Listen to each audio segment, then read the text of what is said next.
로스앤젤레스 국제공항 터미널에 총성이 울려 퍼졌습니다. 아니, 총성이 아니었습니다. 그것은 공기를 가르는 날카로운 소리였죠. 한 남자가 목을 부여잡으며 바닥에 쓰러집니다. 그의 목 뒤에는 긴 은색 바늘 하나가 정확히 박혀 있었습니다. 주변 사람들이 경악합니다. 저게 뭐야? 어떻게 저런 일이? FBI 요원들조차 당황합니다. 총도, 칼도 아닌 바늘 하나로 무장한 범인이 순식간에 제압된 것입니다. 모든 시선이 한 곳으로 향합니다. 구석에 서 있는 평범해 보이는 한국 여성. 25살 정도로 보이는 그녀의 손에는 여행용 파우치가 들려 있었습니다. 저 여자가? 말도 안 돼. 하지만 더욱 놀라운 것은 따로 있었습니다. 바늘에 맞은 범인은 죽지 않았습니다. 단지 움직일 수 없을 뿐이었죠. 마치 몸이 마비된 것처럼 말입니다. 대체 이 평범해 보였던 한국 여성의 정체는 무엇일까요? 그리고 그 작은 바늘에는 어떤 비밀이 숨겨져 있었을까요? 이 놀라운 반전의 전체 이야기가 궁금하시다면 잠시만 구독 버튼을 눌러주세요. 평범해 보이는 사람들의 숨겨진 이야기를 매일 전해드립니다. 지금 알림도 설정해주시면 놓치지 않고 보실 수 있어요. 그럼 이제 시간을 조금 되돌려 보겠습니다. 이 모든 일이 어떻게 시작되었는지 말이죠. 사건이 일어나기 2시간 전, 오후 1시였습니다. 이수진은 로스앤젤레스 국제공항 출국 대기실에서 긴장한 표정으로 앉아 있었습니다. 1년간의 어학연수를 마치고 드디어 한국으로 돌아가는 날이었죠. 하지만 기쁘기보다는 복잡한 마음이 더 컸습니다. 수진은 가방에서 낡은 한영사전을 꺼내 들었습니다. 1년 동안 손때가 묻을 정도로 봤지만 여전히 영어는 어려웠습니다. 특히 말하는 것은 더더욱 말이죠. 옆자리에 서 있던 금발 여성이 물었습니다. 수진은 당황해서 사전을 뒤적였습니다. 아, 아니요. 어색한 영어였지만 여성은 웃으며 앉았습니다. 한국에서 오셨어요? 저도 한국 드라마 좋아해요. 네, 감사합니다. 수진은 고개를 끄덕이며 작은 미소를 지었습니다. 이런 친근한 반응은 드물었거든요. 실제로 이 1년 동안 수진이 받은 시선들은 그리 따뜻하지 않았습니다. 카페에서 음료를 주문할 때면 점원들은 짜증스러운 표정을 지었고 수업 시간에는 교수조차 수진의 어눌한 영어를 답답해했습니다. 어느 교수가 했던 말이 아직도 귓가에 맴돌았습니다. 그때 수진은 얼굴이 빨갛게 달아올라 아무 말도 하지 못했었죠. 한국에서는 그녀가 천재라고 불렸습니다. 한의과대학을 수석으로 졸업하고 아버지의 한의원에서 환자들을 치료할 때면 모두가 감탄했습니다. 수진이는 정말 손끝이 달라. 침을 놓으면 바로 효과가 나타나. 이런 어린 나이에 경혈을 이렇게 정확히 찾다니. 하지만 여기서는 그냥 영어 못하는 동양인일 뿐이었습니다. 수진은 가방을 열어 짐을 정리하기 시작했습니다. 그 안에는 아버지가 준 한의학 도구들이 들어있었습니다. 각종 크기의 침, 부항기, 그리고 특별히 제작된 대침까지 말이죠. 이건 우리 집안의 전통이란다. 할아버지, 그리고 내가 쓰던 것들이야. 아버지의 목소리가 떠올랐습니다. 미국에서도 공부 놓지 마라. 언젠가는 쓸 일이 있을 거야. 그때는 왜 이런 무거운 것들을 가져가야 하는지 이해하지 못했습니다. 하지만 이제는 조금 알 것 같았습니다. 이것들이 자신의 정체성이자 자신감의 원천이라는 걸 말이죠. 수지는 대침을 손에 들어봤습니다. 일반 침보다 2배는 긴 이 특수한 침은 깊은 경혈을 자극할 때 쓰는 것이었습니다. 하지만 수진에게는 또 다른 의미가 있었죠. 어릴 때부터 아버지와 함께 산에 가면 이 대침으로 관역을 맞히는 연습을 했습니다. 정확한 경혈 위치를 익히기 위한 훈련이었는데 어느새 그녀의 취미가 되었습니다. 집중하고 숨을 고르고 정확한 지점을 노려라. 아버지의 가르침대로 연습하다 보니 수진의 침 던지기 실력은 거의 예술의 경지에 달했습니다. 하지만 그것은 한국에서의 일이었죠. 여기서는 그저 한의학이라고 하면 미신 취급을 받기 일쑤였습니다. 어느 미국 학생이 했던 말이 생각났습니다. 그때 수진은 반박하고 싶었지만 영어 실력 때문에 포기할 수밖에 없었습니다. 하지만 이제 한국으로 돌아갑니다. 다시 자신이 인정받는 곳으로 말이죠. 수진은 도구들을 다시 가방에 넣으며 시계를 봤습니다. 비행기 탑승까지 아직 2시간이 남았습니다. 그때였습니다. 공항 방송이 흘러나왔습니다. 승객 여러분께 알려드립니다. 보안상의 이유로 터미널 일부 구역이 통제됩니다. 수진은 방송을 제대로 이해하지 못했지만 주변 사람들의 웅성거림을 보니 뭔가 평상시와 다른 일이 일어나고 있는 것 같았습니다. 하지만 그녀는 아직 몰랐습니다. 자신이 곧 상상도 못한 상황에 휘말리게 될 것이라는 걸 말이죠. 수지는 터미널을 천천히 걸으며 시간을 보내기로 했습니다. 비행기 탑승까지는 아직 시간이 많이 남았거든요. 공항 면세점을 둘러보다가 한 곳에서 발걸음이 멈췄습니다. 서점이었습니다. 진열된 책들 중에서 한의학 관련 서적이 눈에 들어왔습니다. 중국 의학이라고 표기되어 있었지만 내용은 한의학과 거의 같았습니다. 수지는 책을 펼쳐봤습니다. 하지만 실망스럽게도 내용이 너무 기초적이고 부정확한 부분이 많았습니다. 이건 경혈 위치가 틀렸는데. 수진이 작은 목소리로 중얼거렸을 때 옆에서 누군가 말을 걸었습니다. 그 책 읽고 계세요? 동양의학에 관심 있으세요? 중년의 미국인 남성이었습니다. 정장을 말끔히 차려입고 고급스러운 시계를 차고 있는 걸 보니 사업가 같았습니다. 아, 네. 조금. 수진이 어색하게 대답했습니다. 저도 요즘 관심이 있어서요. 회사 스트레스 때문에 여러 치료법을 찾고 있거든요. 침술이 정말 효과가 있나요? 네. 물론입니다. 정확한 경혈을 자극하면. 수진이 설명을 시작하려다가 멈췄습니다. 영어로 복잡한 의학 용어를 설명하기는 너무 어려웠거든요. 아, 괜찮아요. 한국분이시군요. 남성은 친근하게 웃으며 명함을 건넸습니다. 제임스 워커입니다. 여기서 사업을 하고 있어요. 수지는 명함을 받아보며 놀랐습니다. 워커 인터내셔널이라는 큰 회사의 회장이었습니다. 수진입니다. 한의학을 공부하고 있어요. 오, 한의사시군요. 혹시 시간 되시면 제 딸에게 소개해주고 싶네요. 요즘 스트레스 때문에 잠을 잘 못 자거든요. 워커 회장이 말했습니다. 하지만 수지는 자신이 아직 학생이라는 걸 설명하기 어려웠습니다. 아직 학생입니다. 그래도 전문적으로 공부하시는 분이니까요. 아, 제 딸이에요. 워커 회장이 가리킨 곳에는 12살 정도의 금발 소녀가 앉아 있었습니다. 1등석 라운지 쪽이었죠. 소녀는 책을 읽고 있었지만 가끔 불안한 표정을 지었습니다. 에밀리는 몇 달 전에 어머니를 잃었어요. 그 이후로 악몽 때문에 힘들어하고 있거든요. 워커 회장의 목소리가 낮아졌습니다. 의사들은 약물 치료를 권하지만 아직 어린아이에게 그런 약을 먹이고 싶지 않아서요. 수진의 마음이 무거워졌습니다. 한의학에서는 이런 경우 심장과 관련된 경혈을 치료하면 효과가 있다는 걸 알고 있었습니다. 하지만 영어로 설명하기는 너무 복잡했습니다. 정말요? 혹시 시간 되시면. 그때였습니다. 갑자기 라운지 쪽에서 소란이 일어났습니다. 모든 승객들은 침착하십시오. 공항 보안요원 몇 명이 라운지로 들어가는 게 보였습니다. 하지만 뭔가 이상했습니다. 그들의 움직임이 너무 급했고 일반 승객들을 밖으로 내보내고 있었거든요. 무슨 일이죠? 워커 회장이 불안해했습니다. 에밀리. 그가 딸을 부르며 라운지 쪽으로 걸어가려 했을 때 한 보안요원이 그를 막았습니다. 죄송합니다. 보안상의 이유로 출입이 금지됩니다. 하지만 제 딸이 곧 안전하게 나올 겁니다. 보안요원의 말에도 불구하고 워커 회장의 얼굴은 점점 창백해졌습니다. 수진도 불안감을 느꼈습니다. 그때 라운지 안에서 비명소리가 들려왔습니다. 아빠. 에밀리의 목소리였습니다. 에밀리.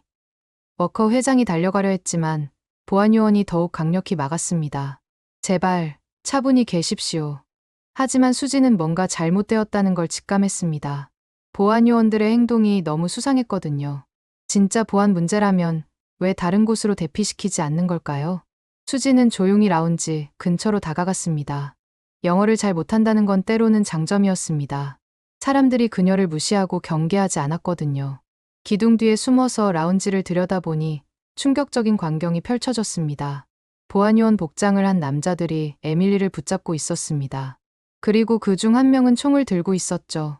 조용히 해. 소리 지르면 다른 사람들도 위험해진다. 그들은 진짜 보안요원이 아니었습니다. 납치범들이었던 것입니다. 수진의 심장이 빠르게 뛰기 시작했습니다. 어떻게 해야 할지 몰랐습니다. 경찰을 부를 수도 있었지만 그러는 사이에 에밀리가 위험해질 수도 있었죠.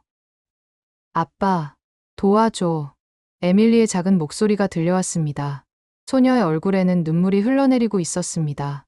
수지는 자신도 모르게 가방을 여는 손이 떨리고 있다는 걸 깨달았습니다. 그 안에는 아버지가 준 한의학 도구들이 들어있었습니다. 하지만 과연 자신이 할 수 있을까요?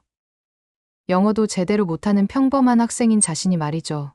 그럼에도 불구하고 에밀리의 절망적인 표정을 보니 가만히 있을 수가 없었습니다. 한국에서 아버지가 늘 말씀하셨던 말이 떠올랐습니다. 의술은 사람을 살리는 것이다. 그것이 우리가 배우는 이유란다. 수지는 깊게 숨을 쉬며 결심을 굳혔습니다. 무엇이든 해봐야 했습니다. 수지는 기둥 뒤에서 상황을 더 자세히 관찰했습니다. 납치범은 총 3명이었습니다. 리더로 보이는 남자는 차분했지만 냉혹한 눈빛을 하고 있었고, 다른 2명은 신경질적으로 주변을 살피고 있었습니다. 보스, 시간이 별로 없어요. FBI가 올 것 같은데. 부하 중 1명이 불안해했습니다. 닥쳐. 계획대로 하면 돼. 리더가 차갑게 말했습니다. 그는 에밀리를 의자에 앉히고 전화기를 꺼냈습니다. 워커 씨, 따님이 안전하길 원한다면 내 말을 잘 들어보세요. 라운지 밖에서는 워커 회장이 진짜 보안요원들과 이야기하고 있었습니다. 하지만 아무도 상황을 제대로 파악하지 못하고 있었습니다. 수지는 조용히 다른 각도로 이동해서 더 가까이 다가갔습니다. 에밀리의 얼굴이 더 선명하게 보였습니다. 소녀는 겁에 질려 떨고 있었지만 눈물을 참으려고 노력하고 있었습니다. 돈은 얼마나 원하는 거죠? 워커 회장의 절망적인 목소리가 전화 너머로 들려왔습니다. 2천만 달러. 2시간 안에 준비하세요. 그리고 경찰이나 FBI에 신고하면 딸은 못 봅니다. 하지만 이미 공항 보안이. 그건 우리가 처리할 문제입니다. 시간은 지금부터 시작이에요. 리더가 전화를 끊었습니다. 수지는 머릿속으로 빠르게 계산했습니다. 2시간이라면 너무 촉박했습니다. 그리고 이미 공항에 소란이 일어나고 있어서 진짜 경찰이 올 것도 분명했습니다. 이런 상황에서는 범인들이 더 극단적으로 나올 수도 있어. 수진이 걱정하고 있을 때 한 납치범이 창밖을 내다보며 말했습니다. 보스, 경찰차 몇 대가 오고 있어요. 뭐, 리더의 얼굴이 굳어졌습니다. 벌써 누군가 신고했나? 어떻게 하죠? 계획이 꼬였는데. 2번째 부하가 당황했습니다. 리더는 잠시 생각하더니 에밀리를 더 세게 붙잡았습니다. 계획을 바꾼다. 여기서 대기하다가 경찰이 들어오면 인질극으로 가는 거야. 인질극이요? 아이를 방패로 써서 여기서 나간다. 비행기로 바로 탈출하는 거야. 수지는 소름이 돋았습니다. 이런 식으로 되면 에밀리가 더 위험해질 것이 분명했습니다. 싫어. 아빠. 에밀리가 울부짖으며 발버둥 쳤습니다. 조용히 해. 한 부하가 에밀리의 입을 막으려 했습니다. 그 순간 수진의 가슴속에 분노가 치밀어 올랐습니다.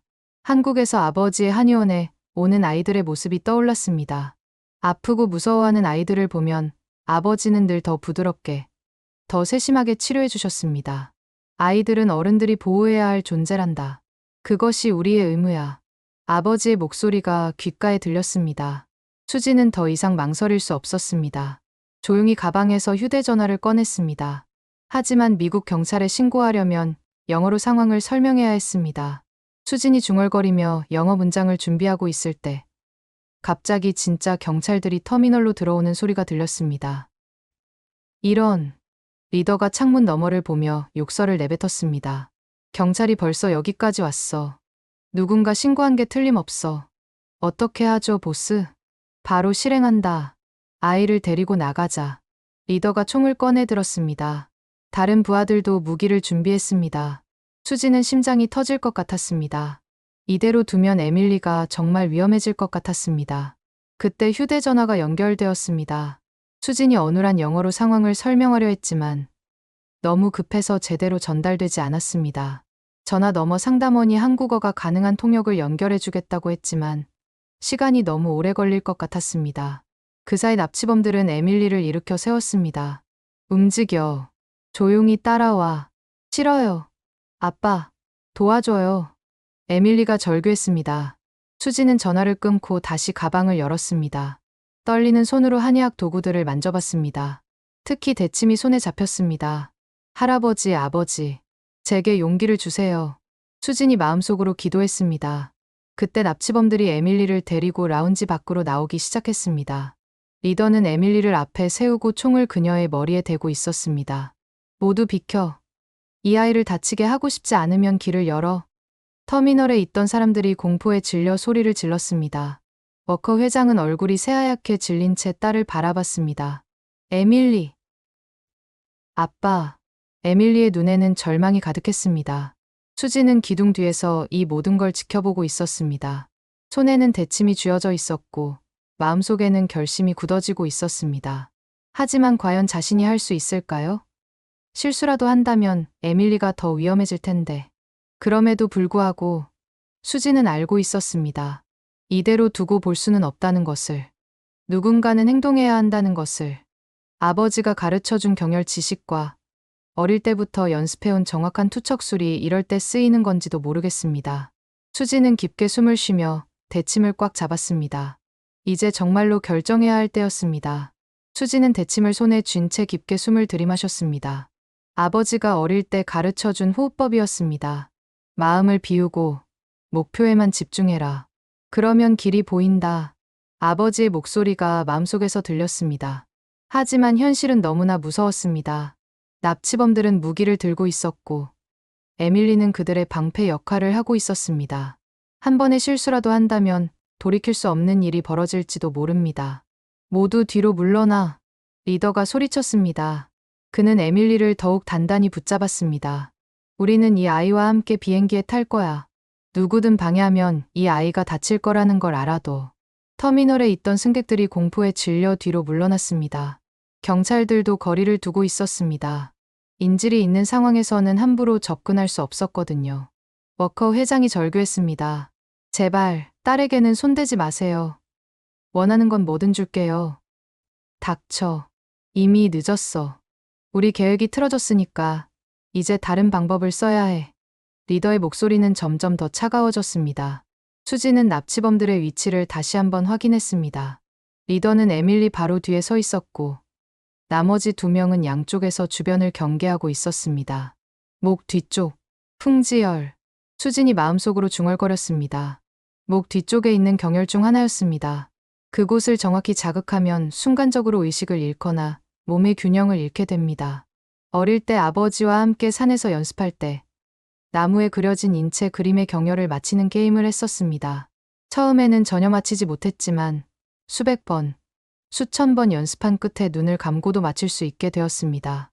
하지만 그건 움직이지 않는 표적이었습니다. 지금은 상황이 완전히 다릅니다. 에밀리야, 무서워하지 마. 아빠가 널 꼭 구해줄 거야.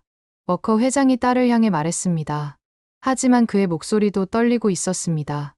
에밀리는 작은 목소리로 대답했습니다. 아빠, 무서워요. 그 순간 수진의 마음속에서 뭔가가 결정되었습니다. 이 아이를 구해야 합니다.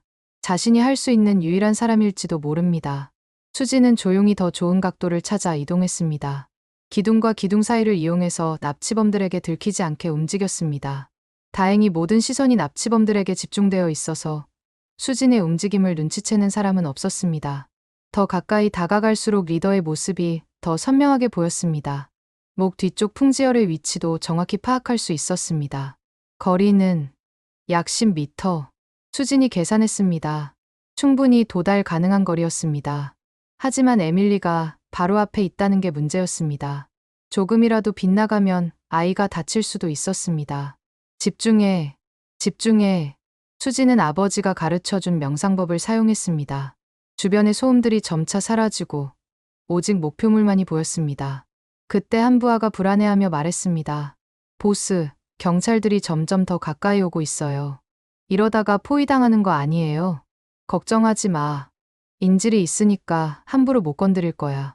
리더가 말했지만 그의 목소리에도 긴장감이 느껴졌습니다. 그래도 빨리 움직이는 게 좋겠어요. 알았어. 게이트 쪽으로 이동한다. 납치범들이 움직이기 시작했습니다. 이제 정말 마지막 기회였습니다. 수지는 대침을 더욱 단단히 잡았습니다. 손바닥에서 식은땀이 났지만 손끝은 놀랍도록 안정되어 있었습니다. 할아버지, 아버지, 저를 도와주세요. 수진이 마음속으로 기도를 올렸습니다. 바로 그때 에밀리가 발을 헛디뎌 비틀거렸습니다. 리더가 그녀를 붙잡으려고 몸을 기울이는 순간이었습니다. 지금이야. 수진의 머릿속에 번개 같은 생각이 스쳤습니다. 리더의 목 뒤가 완전히 노출된 것입니다. 수진은 어릴 때부터 수천 번 연습했던 그 동작을 했습니다.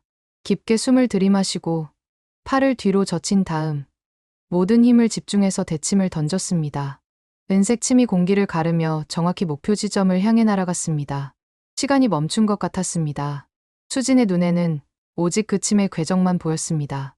그리고 마침내 리더가 갑자기 목을 움켜쥐며 비틀거렸습니다. 대침이 정확히 풍지어를 마친 것입니다. 뭐야? 뭐가 일어난 거야? 다른 부하들이 당황했습니다. 리더는 몸의 균형을 잃고 바닥에 쓰러졌습니다. 의식은 있었지만 몸을 제대로 가누지 못했습니다. 보스. 부하들이 달려들었지만 이미 늦었습니다. 에밀리가 자유의 몸이 되었고 곧바로 아버지에게 달려갔습니다. 아빠. 에밀리. 터미널 전체가 순식간에 혼란에 빠졌습니다. 경찰들이 재빨리 상황을 수습하기 시작했고 나머지 납치범들도 곧 체포되었습니다. 하지만 모든 사람들이 궁금해했습니다. 도대체 무엇이 일어난 것일까요? 그 은색 바늘은 어디서 나온 것일까요? 수지는 여전히 기둥 뒤에 서 있었습니다. 심장이 빠르게 뛰고 있었지만 동시에 깊은 안도감도 느꼈습니다. 해냈습니다. 정말로 해냈습니다. 터미널 전체가 술렁거렸습니다. 경찰들이 납치범들을 체포하는 동안 사람들은 방금 전 일어난 일을 믿을 수 없다는 표정으로 웅성거렸습니다. 저 바늘이 어디서 나온 거지? 누가 던진 거야? 말도 안 돼. 저런 게 가능해? FBI 수사관 존슨이 현장을 조사하고 있었습니다. 그는 리더의 목 뒤에 박힌 대침을 자세히 살펴봤습니다. 이상하군. 이건 총상도 칼상도 아니야. 바늘 같은데요? 부하 수사관이 말했습니다. 바늘? 이런 길고 굵은 바늘을 누가 가지고 다니지? 존슨이 대침을 조심스럽게 뽑아냈습니다. 리더는 여전히 몸을 제대로 가누지 못하고 있었습니다. 이상해. 상처는 별로 깊지 않은데 왜 이렇게 움직이지 못하는 거지? 의료진이 리더를 들것에 옮겼습니다. 의사가 진찰해봤지만 생명에는 지장이 없었습니다. 단지 몸의 일부가 마비된 것처럼 보였을 뿐이었습니다. 한편 워커 회장은 에밀리를 꼭 안고 있었습니다. 괜찮아. 이제 안전해. 아빠, 정말 무서웠어요. 에밀리가 아버지의 품에서 눈물을 흘렸습니다. 누가 저를 구해준 거예요? 갑자기 그 나쁜 사람이 쓰러졌는데. 워커 회장도 고개를 저었습니다. 나도 모르겠다. 하지만 정말 기적 같은 일이야. 그때 FBI 존슨이 다가왔습니다. 워커 씨, 혹시 주변에 의료진이나 간호사 같은 분이 계셨나요? 왜 그러시죠? 이 바늘이 의료용 기구 같거든요. 그리고 범인이 마비된 것도 일반적인 현상이 아니에요. 존슨이 비닐봉지에 넣은 대침을 보여줬습니다. 이건 침술용 침 같은데요. 워커 회장이 말했습니다. 침술. 그럼 동양의학 전문가가 있었다는 건가요? 아, 그러고 보니 워커 회장이 갑자기 뭔가 떠올랐습니다. 조금 전에 한국 여학생과 이야기했었는데 한의학을 공부한다고 했어요. 한국 여학생이요. 지금 어디 계신가요? 존슨이 주변을 둘러봤습니다. 그때 수지는 여전히 기둥 뒤에 숨어 있었습니다. 사람들이 자신을 찾고 있다는 걸 알고 있었지만 나타나기가 두려웠습니다. 내가 정말로 한 일인가? 수지는 자신도 믿을 수 없었습니다. 그동안 아버지와 연습했던 것들이 실제 상황에서 이렇게 효과가 있을 줄은 꿈에도 몰랐거든요. 하지만 동시에 걱정도 되었습니다. 사람들이 자신을 어떻게 볼까요?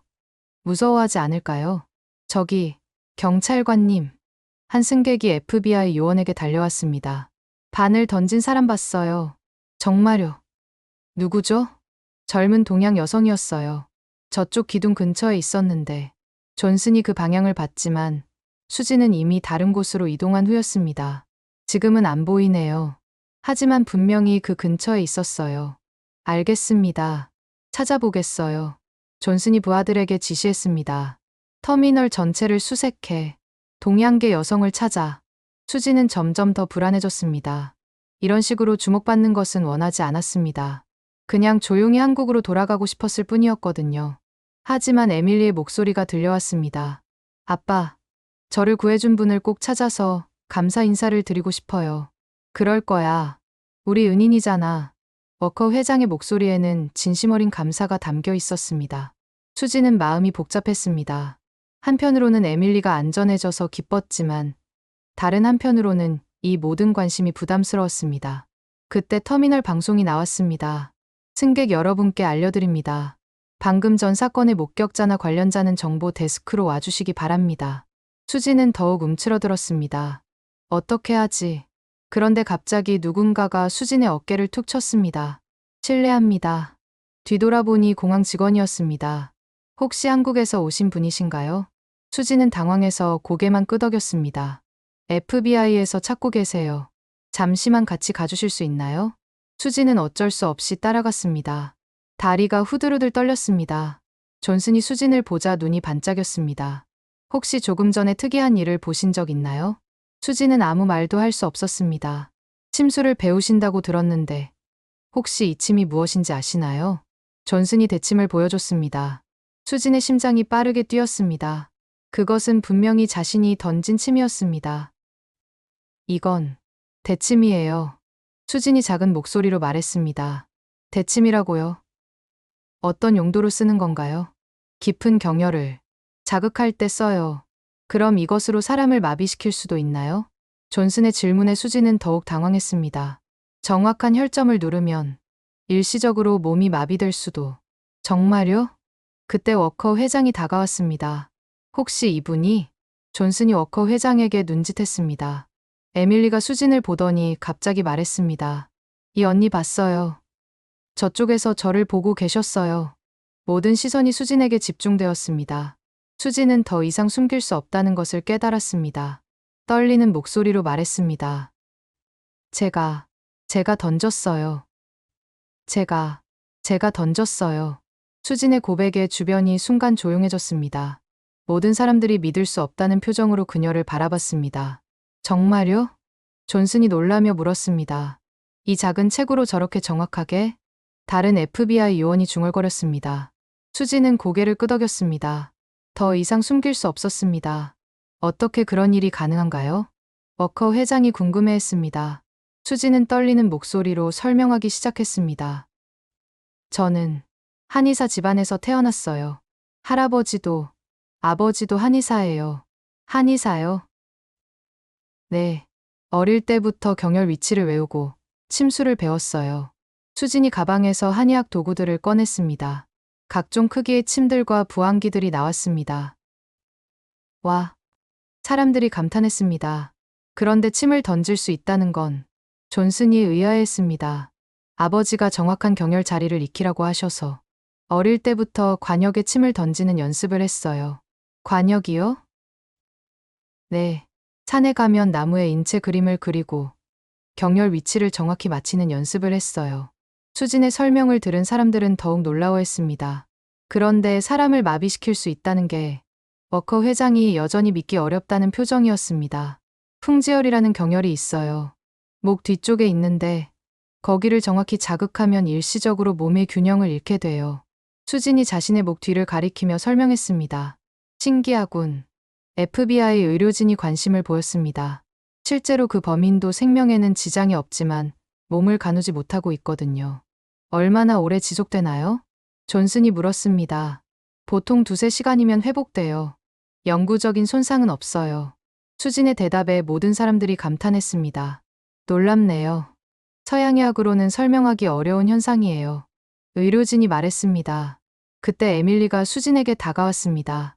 언니가 저를 구해주신 거예요? 수진은 부끄러워하며 고개를 끄덕였습니다. 고마워요. 에밀리가 갑자기 수진을 꼭 안았습니다. 정말 무서웠는데 언니가 없었으면 어떻게 됐을지 몰라요. 수진의 눈에 눈물이 맺혔습니다. 지금까지의 긴장과 두려움이 일순간에 풀어지는 것 같았습니다. 다행이에요. 다치지 않아서. 워커 회장도 수진에게 다가와 깊게 인사했습니다. 정말 감사합니다. 당신이 우리 딸의 생명의 은인이에요. 아니에요. 당연한 일을 했을 뿐이에요. 수진이 손을 저었습니다. 당연한 일이라고요? 보통 사람은 그런 상황에서 아무것도 할 수 없어요. 존슨이 말했습니다. 게다가 그런 정확도로 침을 던질 수 있는 사람이 얼마나 될까요? 정말 대단해요. 주변 승객들도 박수를 치기 시작했습니다. 수지는 당황해했습니다. 이런 관심은 처음 받아보는 것이었거든요. 그런데 왜 처음에는 숨어 계셨나요? 에밀리가 순진하게 물었습니다. 무서웠어요. 실수라도 했으면 어쩌나 해서. 수진이 솔직하게 대답했습니다. 그리고 사람들이 저를 이상하게 볼까 봐서. 이상하게요? 왜요? 워커 회장이 의아했습니다. 여기서는 동양의학을 미신이라고 생각하는 사람들이 많아요. 수진의 목소리가 작아졌습니다. 1년 동안 유학하면서 제가 하는 공부를 제대로 인정받지 못했어요. 워커 회장의 표정이 진지해졌습니다. 그런 편견이 있었군요. 정말 죄송합니다. 아니에요. 그냥 아닙니다. 오늘 일로 확실히 알게 됐어요. 동양의학이 얼마나 놀라운 학문인지 말이에요.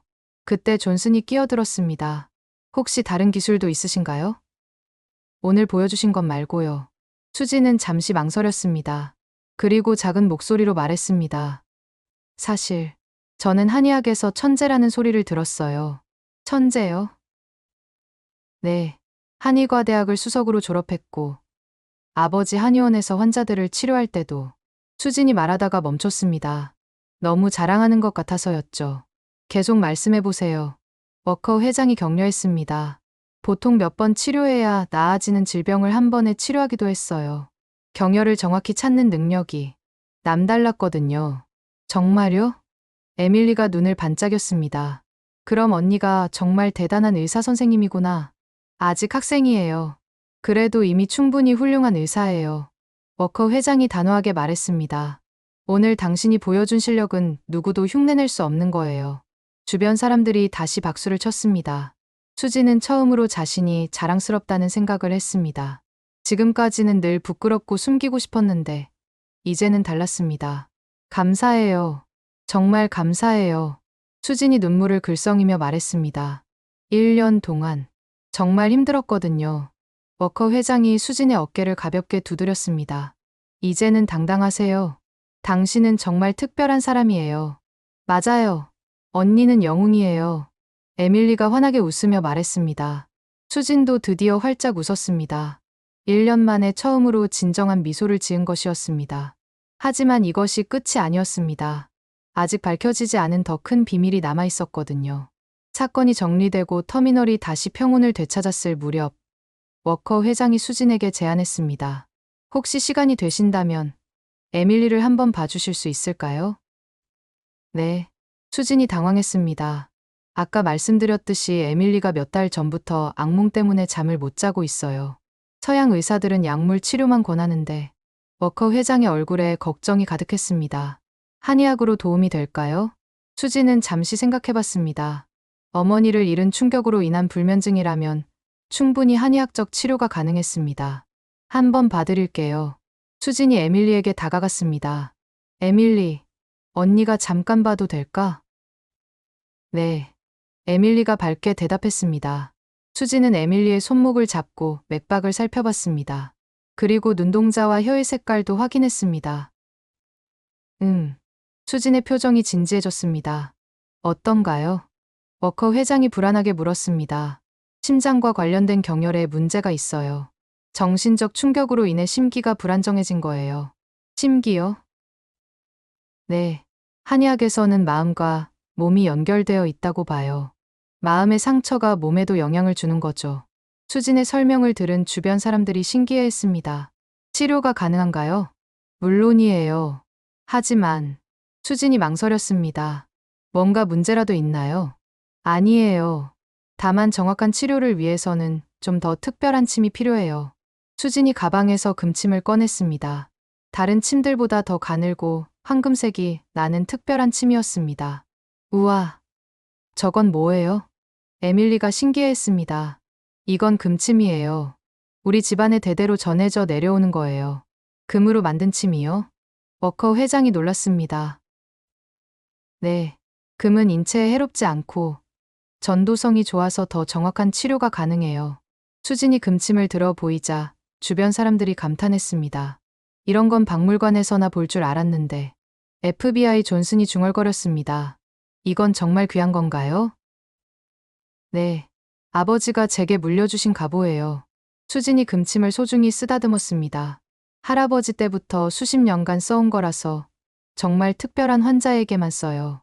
특별한 환자요? 네. 보통 침으로는 치료가 어려운 경우나 특히 소중한 사람을 치료할 때요. 수진이 에밀리를 바라봤습니다. 에밀리는 제게 특별한 사람이에요. 오늘 만났지만 이 아이를 구할 수 있어서 정말 기뻤거든요. 에밀리의 눈에 눈물이 맺혔습니다. 언니, 이제 치료를 시작할게요. 전혀 아프지 않으니까 걱정하지 마. 수진이 에밀리의 손목에 있는 신문열을 찾았습니다. 여기가 마음을 안정시키는 경혈이에요. 금침이 에밀리의 손목에 들어갔습니다. 정말로 아프지 않았습니다. 신기해. 전혀 안 아파요. 이제 머리 쪽도 할게요. 수진이 에밀리의 머리 백회열에도 침을 놓았습니다. 이건 정신을 맑게 하고 악몽을 없애주는 자리예요. 침을 놓는 수진의 손놀림은 마치 예술 작품을 만드는 것 같았습니다. 정확하고 우아했습니다. 대단하네요. 의료진이 감탄했습니다. 몇 년이나 공부하면 저렇게 할 수 있나요? 저는 어릴 때부터 했으니까. 수진이 겸손하게 대답했습니다. 하지만 사실은 다른 이유가 있었습니다. 수진은 정말로 타고난 재능이 있었던 것입니다. 다 됐어요. 10분 정도 후 수진이 침을 모두 뽑았습니다. 어떤 기분이에요? 마음이 차분해지는 것 같아요. 에밀리가 말했습니다. 그리고 머리도 맑아지고요. 좋아요. 오늘 밤부터는 악몽 없이 잘 잘 수 있을 거예요. 수진이 미소 지었습니다. 정말요? 워커 회장이 기대에 찬 목소리로 물었습니다. 네.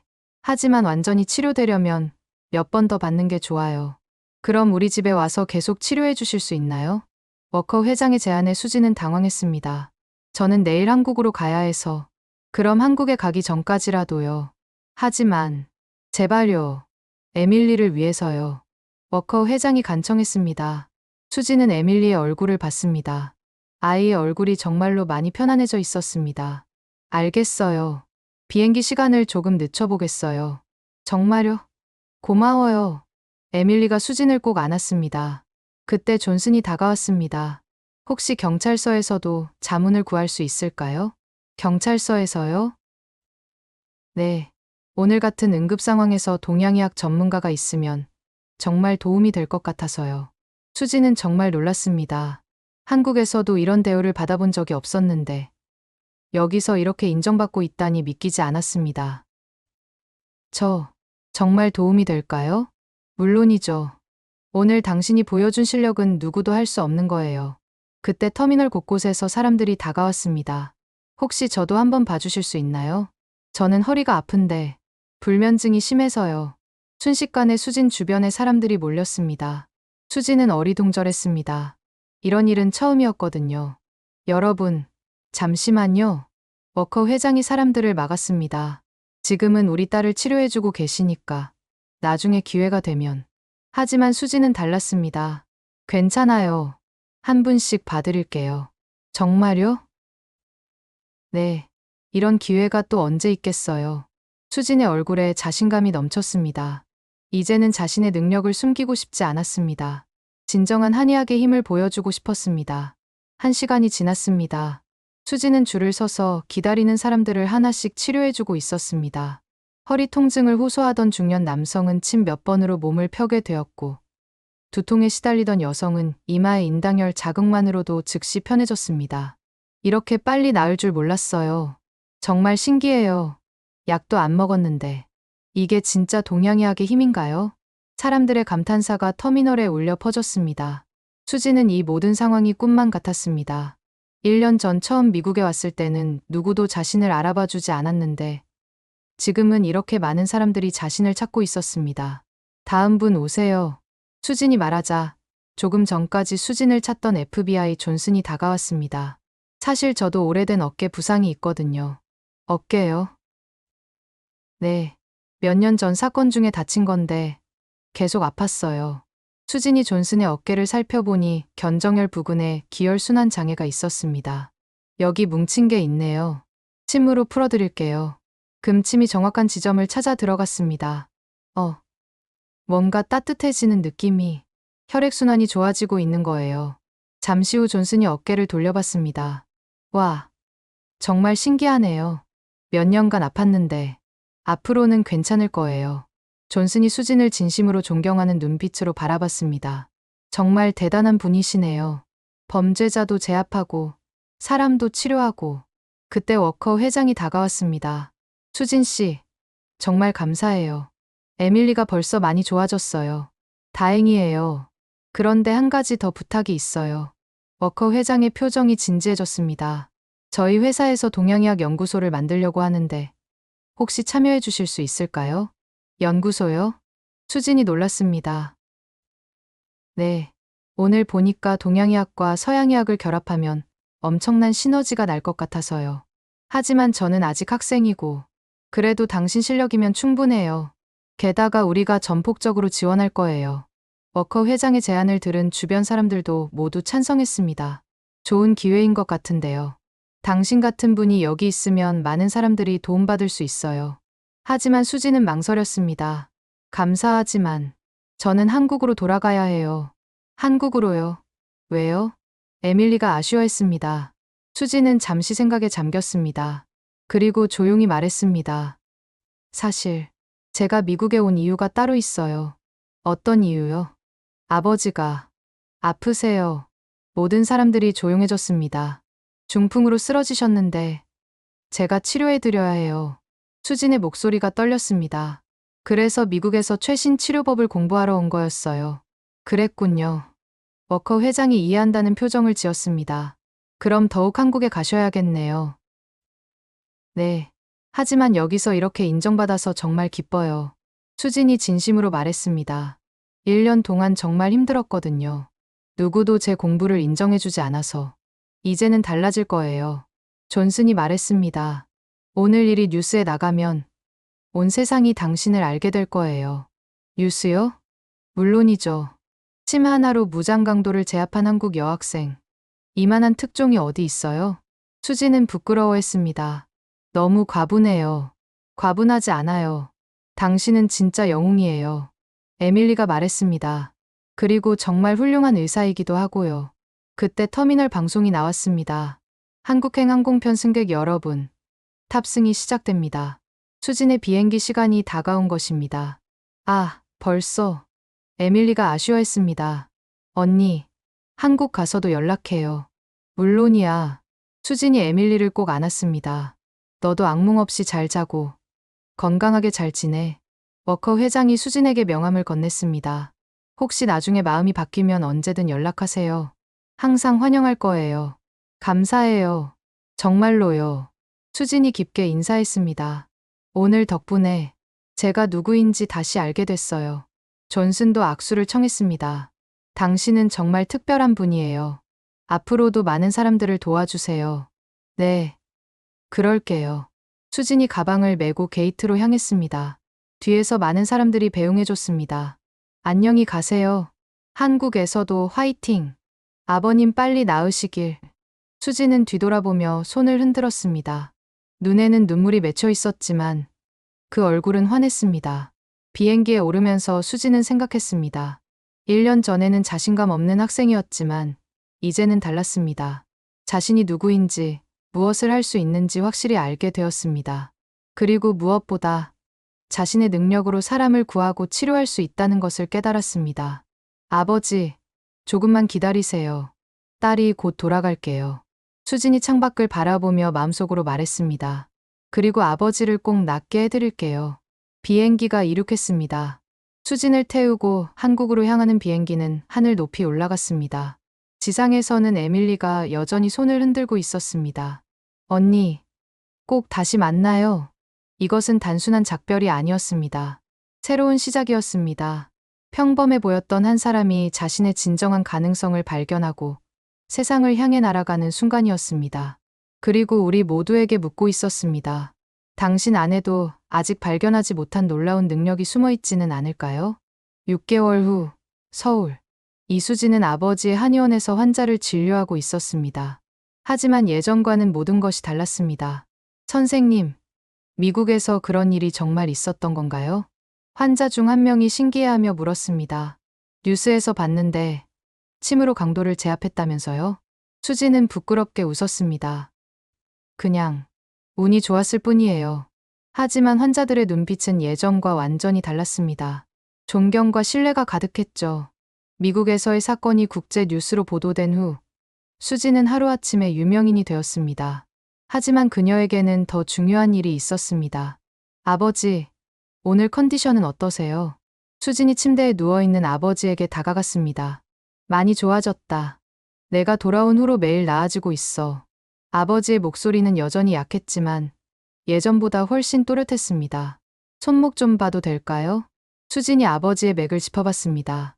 맥박이 많이 안정되어 있었습니다. 혈액순환도 좋아지고 계세요. 이제 곧 일어나실 수 있을 거예요. 정말이냐? 아버지의 얼굴에 희망이 떠올랐습니다. 네. 미국에서 배운 새로운 치료법과 우리 전통 방식을 결합해서 치료하고 있거든요. 수지는 정말로 달라졌습니다. 미국에서의 경험이 그녀를 완전히 바꿔놓았거든요. 예전에는 단순히 아버지가 가르쳐준 방법을 따라했을 뿐이었습니다. 하지만 이제는 자신만의 치료법을 개발하고 있었습니다. 미국에서 만난 의사들이 보내준 자료도 많이 도움이 돼요. 수진이 책상 위에 서류들을 가리켰습니다. 서양의학과 동양의학을 결합하면 더 좋은 효과를 낼 수 있다는 걸 깨달았어요. 그렇구나. 내가 정말 많이 성장했구나. 아버지가 자랑스러워했습니다. 그때 한의원 문이 열렸습니다. 수진아, 친구 미영이가 들어왔습니다. 오늘도 환자가 엄청 많더라. 대기실이 꽉 찼던데? 응. 요즘 너무 많이 와서 힘들어. 수진이 피곤한 듯 말했습니다. 그런데 좋은 일 아니야? 다들 너를 찾는 거잖아. 맞긴 한데 사실 수진에게는 더 큰 고민이 있었습니다. 미영아, 나한테 제안이 하나 들어왔는데. 무슨 제안? 미국에서 연락이 왔어. 연구소를 함께 만들자고. 미영의 눈이 커졌습니다. 진짜? 그럼 다시 미국에 가는 거야? 아직 결정 못했어. 아버지도 계시고. 수진이 고민스러워했습니다. 바로 그때 아버지가 말했습니다. 수진아, 가거라. 아버지? 내가 거기서 더 많은 사람들을 도울 수 있다면 가야지. 하지만 아버지 치료가, 나는 이제 많이 좋아졌어. 그리고 내가 여기 있어봤자 더 큰일은 못하잖아. 아버지의 말에 수지는 놀랐습니다. 미국에서 내가 한 일을 생각해봐. 한 사람의 목숨을 구했잖아. 그건 여기서는 몇 명이나 치료할 수 있겠냐? 하지만 거기서는 수백, 수천 명을 도울 수 있을 거야. 아버지의 목소리에 확신이 있었습니다. 그리고 무엇보다 내가 정말 하고 싶은 일이잖아. 수지는 아무 말도 할 수 없었습니다. 아버지가 너무나 잘 알고 계셨거든요. 미국에 있을 때가 내가 가장 빛났어. 뉴스를 보면서 정말 자랑스러웠다. 아버지, 우리 조상들이 물려준 한의학을 세계에 알리는 거야. 그것이야말로 진정한 보답이지. 수진의 눈에 눈물이 맺혔습니다. 하지만 아버지를 두고 가는 게 내가 언제까지 내 발목을 잡고 있을 거냐? 이제 내가 날아갈 때야. 미영도 거들었습니다. 수진아, 아버지 말씀이 맞아. 너는 더 큰 무대에서 활동해야 해. 그리고 나도 있잖아. 아버님 돌봐드릴게. 미영이 장담했습니다. 수지는 깊게 생각했습니다. 정말로 어려운 결정이었습니다. 그때 핸드폰이 울렸습니다. 여보세요? 미국에서 온 전화였습니다. 워커 회장이었죠. 수진 씨, 안녕하세요. 아, 회장님. 에밀리가 안부 인사를 전해달라고 하네요. 요즘 정말 건강해졌어요. 다행이에요. 그런데 연구소 건은 어떻게 생각하고 계세요? 워커 회장의 목소리에 기대감이 가득했습니다. 사실 아직 결정하지 못했어요. 아, 그러시군요. 그런데 한 가지 더 말씀드릴 게 있어요. 네, 하버드 의과대학에서도 연락이 왔어요. 당신을 초빙 교수로 모시고 싶다고 하더군요. 수지는 깜짝 놀랐습니다. 하버드요? 네, 동서약 융합 연구의 선구자로 모시고 싶다고 해요. 이런 기회는 꿈에서나 가능한 일이었습니다. 어떠세요? 정말 좋은 기회라고 생각하는데. 수지는 아버지를 바라봤습니다. 아버지는 미소를 지으며 고개를 끄덕였습니다. 시간을 조금 더 주실 수 있나요? 물론이죠. 하지만 너무 오래 기다릴 수는 없어요. 전화를 끊은 후 수지는 한숨을 쉬었습니다. 하버드라. 미영이 입을 다물지 못했습니다. 수진아, 이건 정말 대박이야. 맞아. 이런 기회를 놓치면 안 되지. 아버지도 동의했습니다. 수지는 창밖을 바라봤습니다. 저 멀리 하늘에서 비행기가 지나가고 있었습니다. 그 비행기를 보며 수지는 깨달았습니다. 자신의 진정한 꿈이 무엇인지 말이죠. 1년 후, 보스턴. 하버드 의과대학의 강의실에서 수진이 학생들을 가르치고 있었습니다. 동양의학에서는 몸과 마음을 하나로 봅니다. 이것이 서양의학과의 가장 큰 차이점이죠. 100명이 넘는 학생들이 집중해서 듣고 있었습니다. 질문 있으신가요? 한 학생이 손을 들었습니다. 교수님, 정말로 침 하나로 사람을 마비시킬 수 있나요? 학생들이 웃었습니다. 모두가 궁금해하는 질문이었거든요. 가능합니다. 하지만 정확한 해부학 지식과 수십 년의 훈련이 필요하죠. 수진이 차분하게 대답했습니다. 그리고 무엇보다 중요한 건 그 기술을 사람을 구하는 데 써야 한다는 것입니다.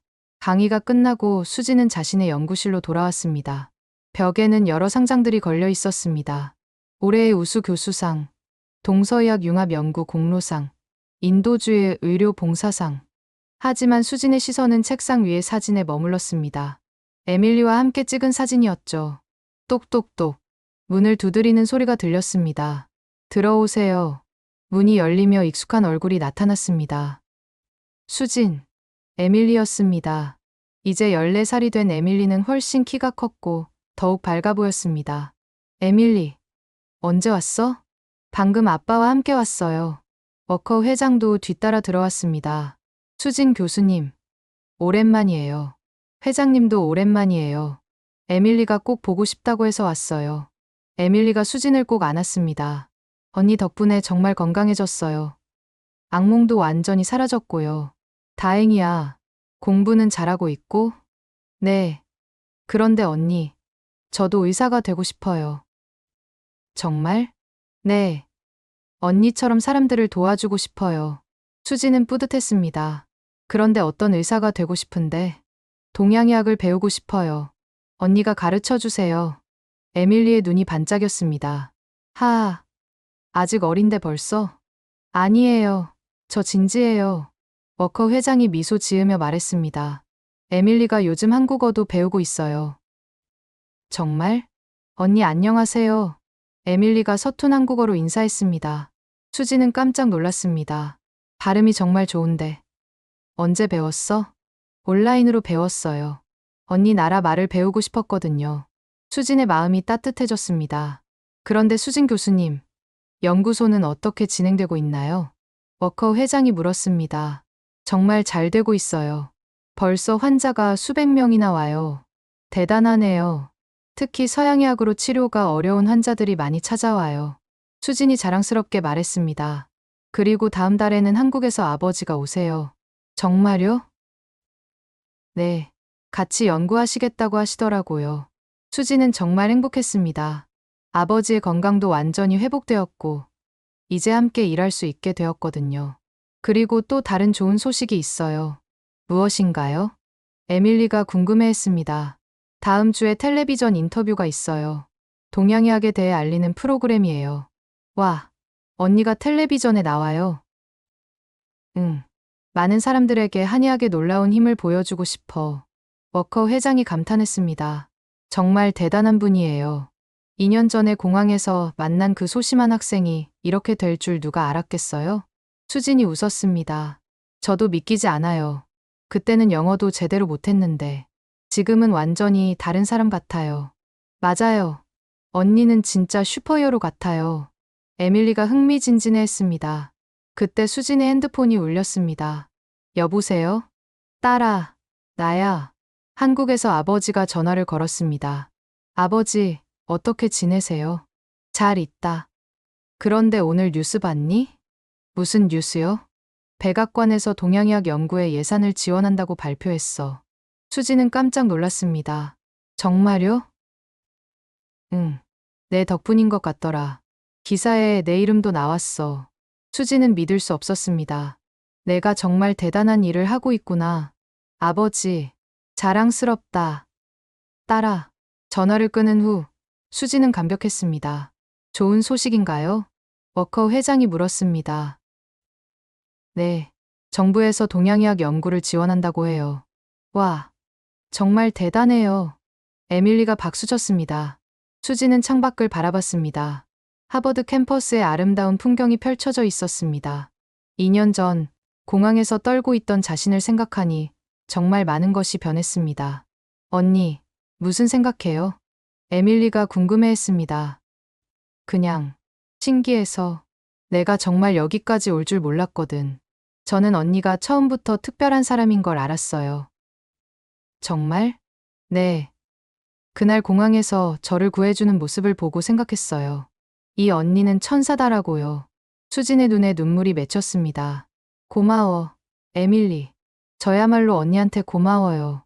언니 덕분에 새로운 꿈을 갖게 됐거든요. 워커 회장이 말했습니다. 수진 교수님, 정말 많은 사람들의 인생을 바꿔주고 계세요. 아니에요. 저도 많이 배우고 있어요. 수진이 겸손하게 말했습니다. 그런데 앞으로 계획은 어떻게 되세요? 더 많은 사람들을 가르치고 싶어요. 그리고 동양의학과 서양의학을 완전히 결합한 새로운 치료법을 개발하고 싶고요. 멋져요. 에밀리가 감탄했습니다. 그리고 언젠가는 한국에도 이런 연구소를 만들고 싶어요. 수진의 꿈은 점점 더 커지고 있었습니다. 해가 지고 있었습니다. 연구실 창문으로 석양빛이 들어왔습니다. 수진은 생각했습니다. 때로는 인생에서 가장 어려운 순간이 가장 큰 기회가 될 수 있다는 것을. 그리고 자신 안에 숨어있는 가능성을 믿는 것이 얼마나 중요한지를. 그녀의 여정은 아직 끝나지 않았습니다. 이제 막 시작일 뿐이었죠. 그리고 어딘가에서 자신의 가능성을 아직 발견하지 못한 사람들이 수진의 이야기를 듣고 용기를 얻고 있을 것입니다. 당신의 이야기는 무엇인가요? 당신 안에는 어떤 놀라운 가능성이 숨어 있을까요?